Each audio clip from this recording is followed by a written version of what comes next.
I will be your professor for Intermediate Accounting 1. Before we start, nakaupo na ba ang lahat sa proper seating arrangement?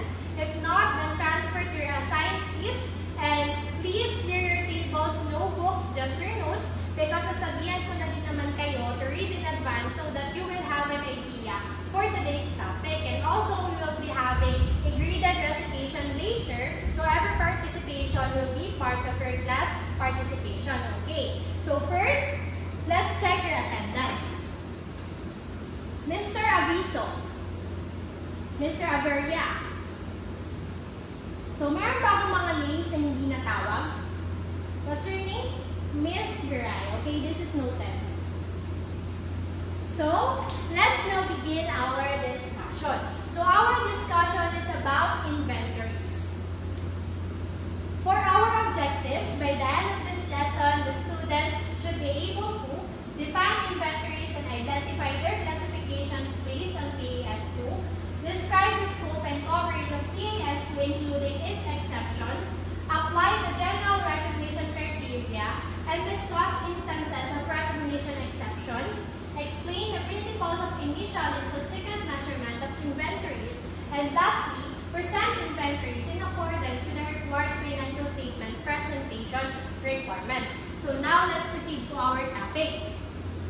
So the applicable standard that governs inventories is PAS2. So a simple technique para maalala nyo yung standard niya is invent to risk. So para every time natatanungin kayo kung ano yung standard yung nalagong sa inventories, so maaalala nyo kaagad na PAS2. Okay? So before we proceed to the discussion of the definition of inventories, according to PAS2, what are inventories? What comes to your mind when we say inventories? Mr. Malabonga? Okay, assets of the business. How about Mr. Plata? So yung mga binibenta ng isang negosyo. So now let's see the definition of inventories according to PAS2. So according to PAS2, inventories has three definitions and this is the first one. So inventories are non-financial assets held for sale in the ordinary course of the business. So meaning, it is not enough that the assets is held for sale. It must also be in the ordinary course of the business. Kasi alam naman natin na hindi lahat ng assets na binibenta ng isang business is part of the nature of their business or part of the ordinary course of their business. So hindi lahat ng yun is based sa purpose nila or sa nature nila. Kaya we need to take note na dapat in the ordinary course of the business. So for example, you are a manufacturing company. So let's say a corned beef manufacturer. So anong tawag dun sa canned corned beef na binibenta nyo? Is it part of Argentina's inventory? Miss Yanilia. So of course, yes, it is part of their inventory because it is in the ordinary course of their business. Yun talaga yung purpose ng business nila. Mag-produce ng canned corned beef at ibenta sa market. But what if Argentina decided to sell their delivery truck? So is it also part of their inventory? Mr. Jasmos. So yes, it is also part of their inventories. How about Mr. Aviso? So no, it is not part of their inventories. So the answer will be, of course, no, it is not part of their inventory because it is not in the ordinary course of their business. So si Argentina, hindi naman sila taga-benta ng mga delivery truck. So kaya hindi siya pasok sa ordinary course of their business. So every time na magbebenta ng property, plant, and equipment or non-current asset, it will be governed by PFRS 5 entitled Non-Current Asset Held for Sale. Understood? So next, the definition, in the process of production for such sale. So this means that even though you are just in the process of production, but later on, your purpose is to sell it, and yun naman talaga yung course of business mo, then it is part of your inventory. So, third definition, in the form of materials or supplies to be consumed in a production process or in the rendering of service. So, for example, you're a manufacturing company. So, ang nature ng business mo is to buy, convert, and then sell. So basically, yung binibenta mo is not in its original form. So kino-convert mo siya and ina-alter mo siya into another form of product or another form of services. So to simply put, this third definition pertains to the materials or supplies used in the production of number 1, our finished goods. So for illustration, so this is the raw materials needed in producing corn beef. So this is just a hypothetical example. So this raw materials pertains to our third definition. Then these raw materials will be put into process, namely the work in process, and this pertains to our definition number 2. And then finally, we will have our finished product, which is ito yung ating first definition.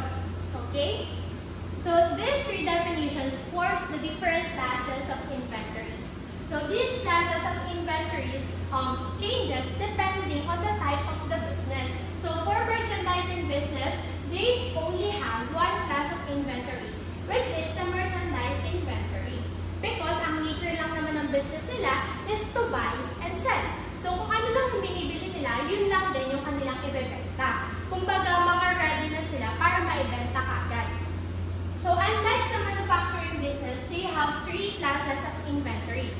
So work in process inventories, finished goods inventories, and the raw materials inventories, which is ito yung diniscuss natin earlier.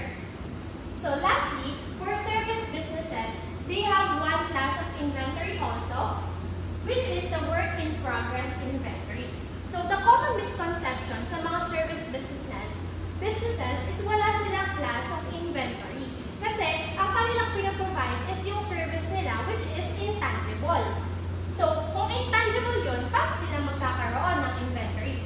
But according sa PAS2, they have one class of inventory. Specifically, kapag yung nature ng service nila is for long-term. And then, ang pinakamagandang example dito is yung long-term construction contracts na madi-discuss pa sa advanced accounting ninyo. Pero sa topic na yun, meron tayong tinatawag doon na CIP account or yung ating construction in progress account. And then, yun yung pinaka-pertain dito ni PAS2. So, any questions so far? So, none. So, let's proceed to the scope of PAS2. So, PAS2 applies to all inventories as a general rule. But we all know that all general rule has exceptions. And we divided it into two. So, the first one is as to recognition, and then the second one is as to measurement. So, as to recognition, they are not within the scope of PAS2 because they are accounted for by another standards. So, the first example is the financial instruments. Diba? So, they are governed by PAS32 and PFRS9. And then, yung example dyan is yung mga stock traders and also yung mga brokers. So, the second example, biological assets and agricultural produce at the point of harvest, which is governed by PAS41. So, this number 2 example is basically financial assets or a non-financial assets rather. But because they are governed by other standards, it is not within the scope of PAS2. So another exception as to measurement. So hindi siya within the scope of PAS2 kasi iba yung measurement niya kumpara dun sa pre-prescribed na measurement ni PAS2. So later on, mas maiintindihan natin kung bakit hindi ito katulad ng pre-prescribed na PAS2 once nasa measurement part na tayo ng ating discussion. But for the meantime, the first example is the inventories of producers of agricultural, forest, and mineral products, which is measured at net realizable value or NRV. So the second one is inventories of commodity broker or traders, which is measured at fair value less cost to sell or FV less cost to sell. So let's proceed to the recognition of inventories.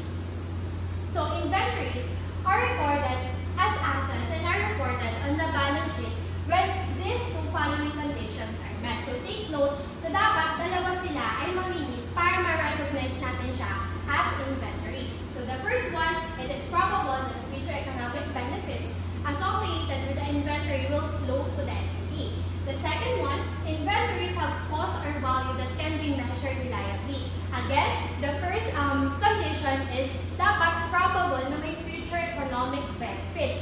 So take note na dapat probable, hindi lang basta possible. So when we say probable, dapat more than 50% yung chance na mangyayari talaga siya. So ibig sabihin, sure na sure tayo na magkakaroon ng benefits yung business. So another condition is that dapat measurable siya. So meaning, it can be measured in terms of monetary or dapat meron siyang amount. Okay? So according to PAS 2, all goods to which the entity has title shall be included in inventory regardless of location. So ang ibig sabihin nito, kahit nasaan pang lupalop yung inventory mo, kahit nasa ibang bansa pa yan or kung saan man, as long as meron kang title, it is part of your inventory. But the question here is that when do we obtain legal title? So as a general rule, the one whose possession has legal title. So kung sino ang may hawak ng inventory, siya daw yung may legal title. But these are the exceptions. So the first exception is the goods in transit. And under this are the different shipping terms, which are the FOB shipping point, FOB destination, free alongside, cost, insurance, and freight, and then ship. So naka-indicate na dito kung sino yung may legal title sa bawat isa na yan. Then, alam ko din naman na lahat ng ito ay na-discuss na natin sa previous subject natin, which is the financial accounting and reporting. So I assume na familiar na kayo sa mga ito. Pero in case na meron kayong need na i-clarify or need ng further explanation, yun yung ating i-discuss. So do you have any questions? Okay, bakit si seller yung may legal title pagdating sa X-ship? So, i-compare na lang natin siya sa FOB destination para mas madali. So, FOB destination, di ba, yung legal title na kay seller siya habang nasa transit. Kasi lilipat lang yung legal title once na yung goods is makarating na siya sa destination ni buyer.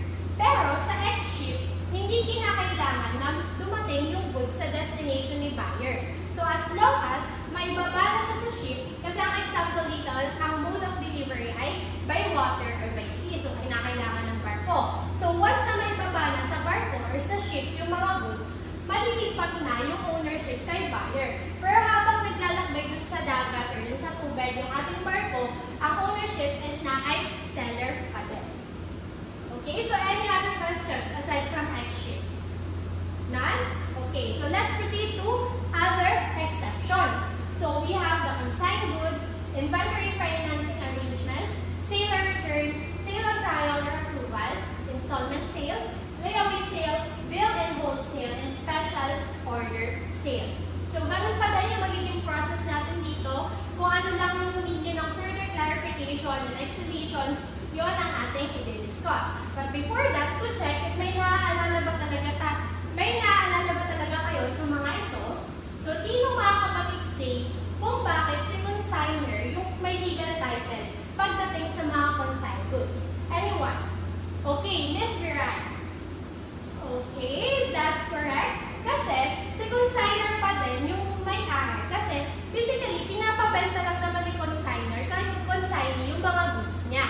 So, even if matransfer yung possession kay consignee, at the end of the day, ang may-ari pa din naman ng mga inventory na yun ay yung consignor. Kaya, yung legal title na kay consignor pa rin siya. So, si consignee, naging agent lang siya or taga-benta lang siya ni consignor. Okay, very good. So, now, do you have any questions na need nyo pa i-clarify sa mga to?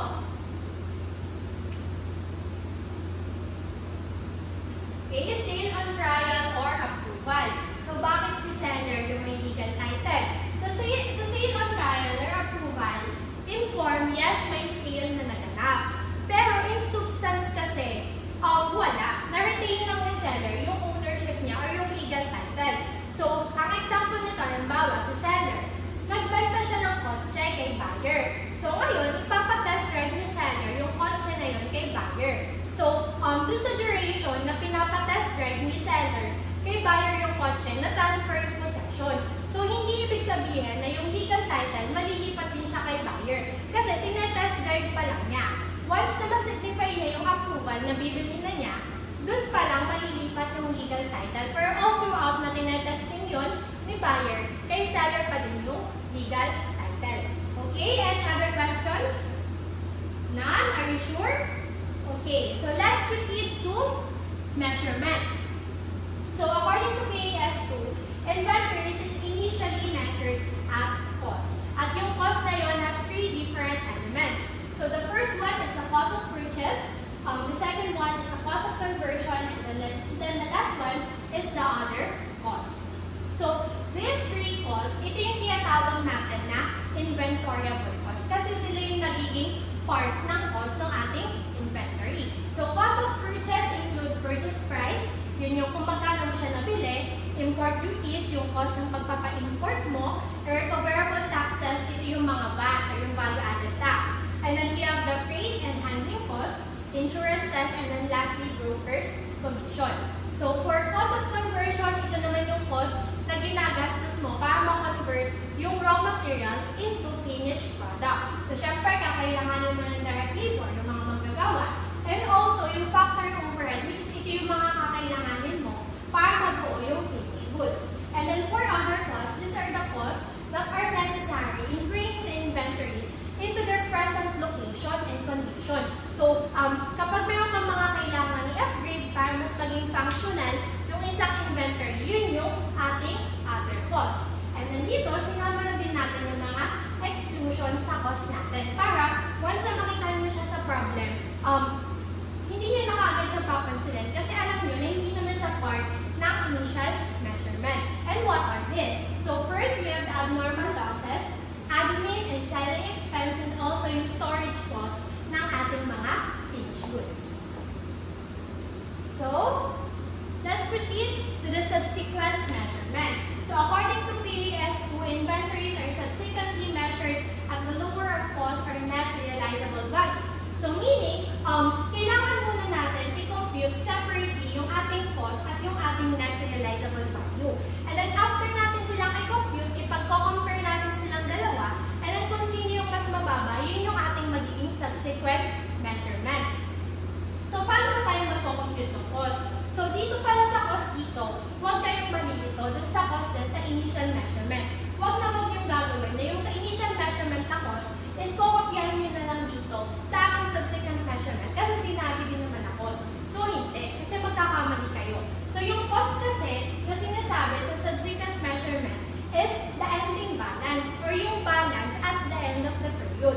So meaning, every inventory na na-acquire nyo or inventory na naibenta nyo is nag-reflect na siya sa ending balance. Kung saan dun sa cost na nasa initial measurement, hindi pa. And also, PAS to prescribe three different cost formulas. So we have FIFO method or the first in first out method, average method, and specific identification. So kailan ba natin ginagamit yung mga yan? So FIFO method and average method, yan yung ginagamit natin every time na meron tayong homogeneous products. So ibig sabihin, magkakatulad lang yung binibenta natin. So for example, bumili ka ng unang buwan ng 10 chairs.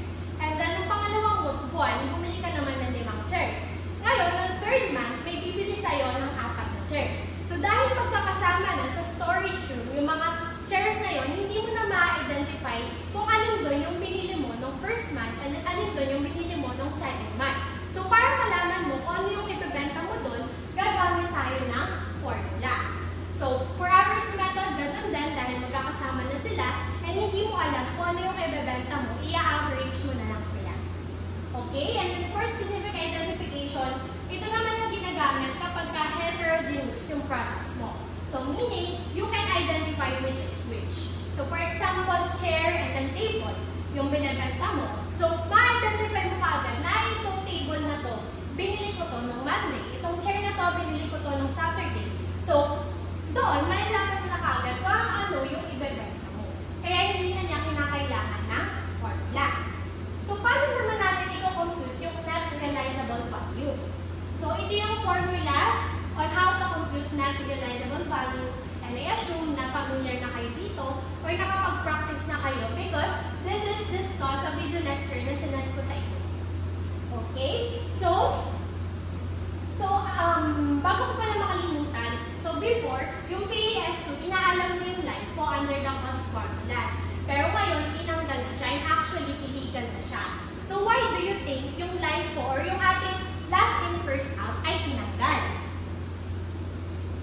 is Rabi. Okay, for perishable goods, kasi kapag naiwan siya sa inventory natin, mabubulok siya kapag hindi siya kaagad nabenta, okay? Aside from the reason na may iwan yung mga older inventory natin sa storage room is naging illegal siya kasi na-overstate na yung income. So, paano ba nangyayari na na-overstate niya yung income? So, kasi ang nangyayari, yung mga nabili natin noong mga nakaraang taon, and then yung mga nabili natin nung itong mga taon lang na to, is magkaiba na sila ng prices dahil kasi sa tinatawag natin na inflation. So, syempre, yung mga nabili natin before pa, mas mababa yung presyo nila. So, ang nangyayari, once na maibenta yung mga older inventory na yun, ang mangyayari is tataas yung income. So, ang iisipin ng mga may-ari or ng mga investors ay profitable tayo. But in fact, hindi tayo profitable. It's just that mura yung mga cost ng mga inventory na yun, tapos binenta natin siya sa same na price. Kaya ang nangyari, na-overstate yung income na meron tayo. So dahil doon, mami-mislead yung mga users ng financial statements, kaya hindi na siya pinayagan ng PAS2. Okay? So another question. Bakit ba sa tingin nyo, kailangan pa natin ipag-compare yung cost and then yung ating net realizable value? Hindi ba pwedeng yung cost na lang, yung subsequent measurement, or yung net realizable value na lang, yung subsequent measurement? Why do you think? Mr. Plata.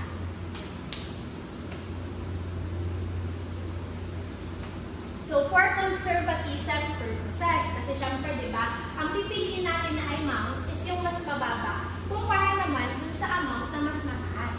Okay?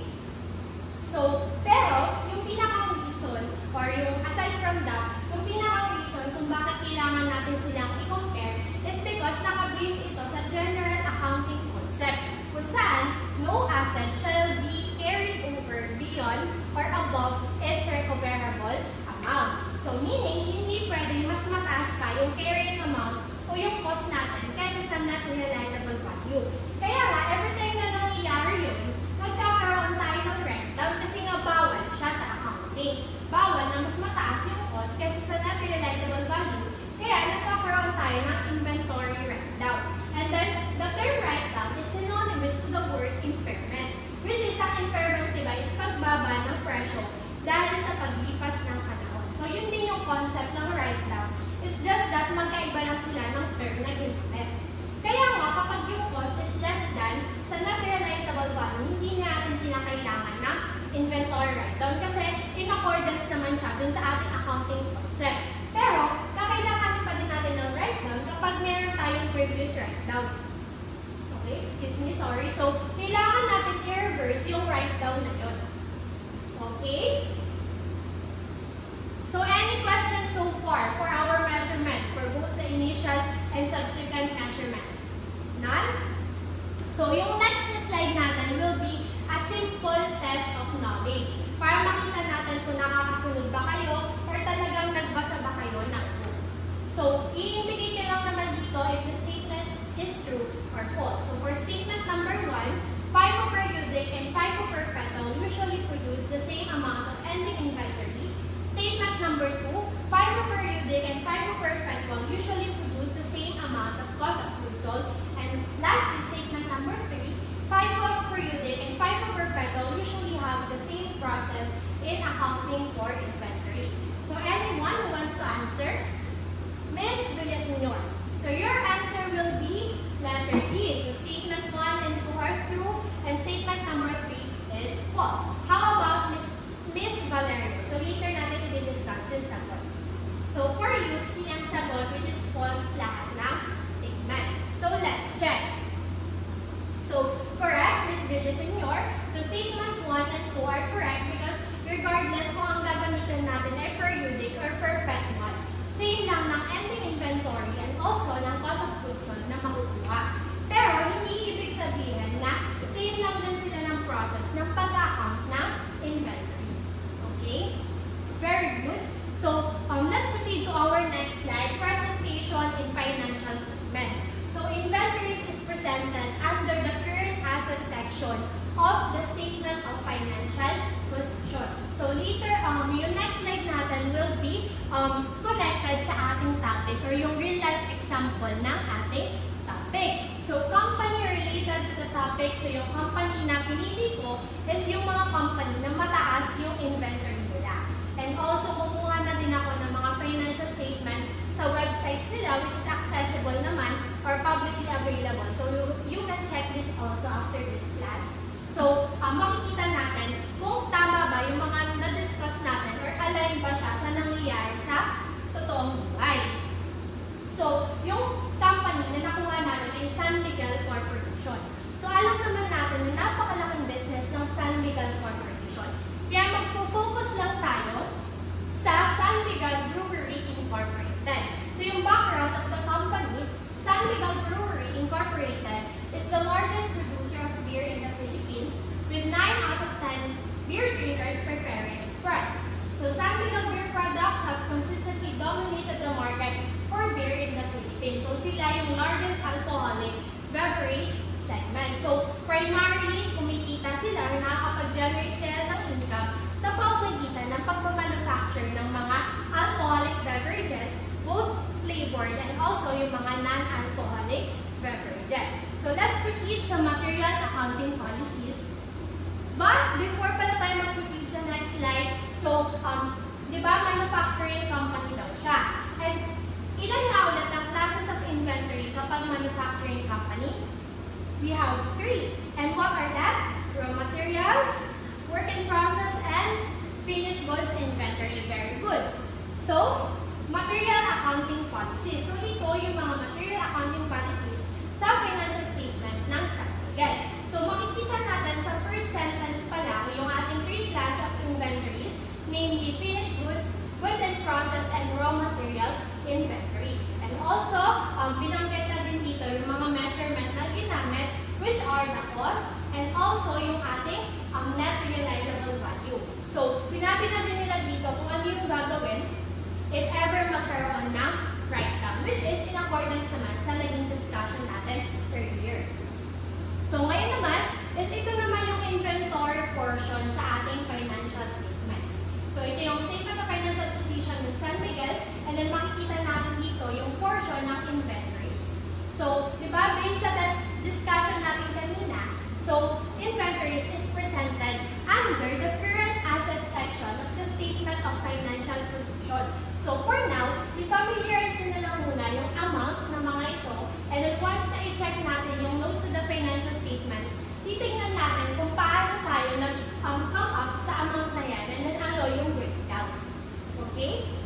So, notes to the financial statement. So, ito yung breakdown kung bakit gano'n yun na i-present sa ating financial statements. So, makikita natin dito yung naging computation ng net realizable value, and then ito naman yung naging computation ng ating cost. So, di ba, ano nga ulit gagawin natin? Ipag-compare natin silang dalawa, and then kung ano yung mas lower, yun yung ating magiging subsequent measurement, or yun yung mag-a-appear sa ating financial statements. So nung pinag-compare natin sila, so mas lower yun sa net realizable value, and you will notice na ito din yung nakapresent sa ating financial statement. So, ito din yun. Ito din yung amount na yun. So, ngayon, dahil yung cost is greater than the net realizable value, so, nagkaroon daw ng write-down. So, katulad ng naging discussion natin kanina na whenever na yung cost is greater than the net realizable value, magkakaroon ng write-down because it is not in accordance sa general accounting concept. So, yung next slide is about the cost of sales portion sa ating financial statements. And this is the portion of the cost of sales. And then yung breakdown naman niya ay itong mga ito. So, dito, nabanggit dito yung mga OPEX or yung mga operating expenses. So, I hope mas naiintindihan nyo yung ating topic that, based sa mga real-life examples na to and sa mga financial statements na to. So, pwede nyo siyang gawin every time na nakaka-curious kayo sa isang topic, pumunta lang kayo sa official websites nila and then i-check nyo yung kanilang mga financial statements. And that will end our discussion for today. Any questions or clarifications? Okay, none. So, if none, then get your books and open it to page 275. And then makikita niyo dyan yung tatlong problem solving regarding inventories, and that will be your assignment na i-check natin sa ating next discussion. So, practicing yung maigi yan before, because on our next discussion, magkakaroon tayo ng quiz about inventories, including both theories and problem solving. Okay? So, class,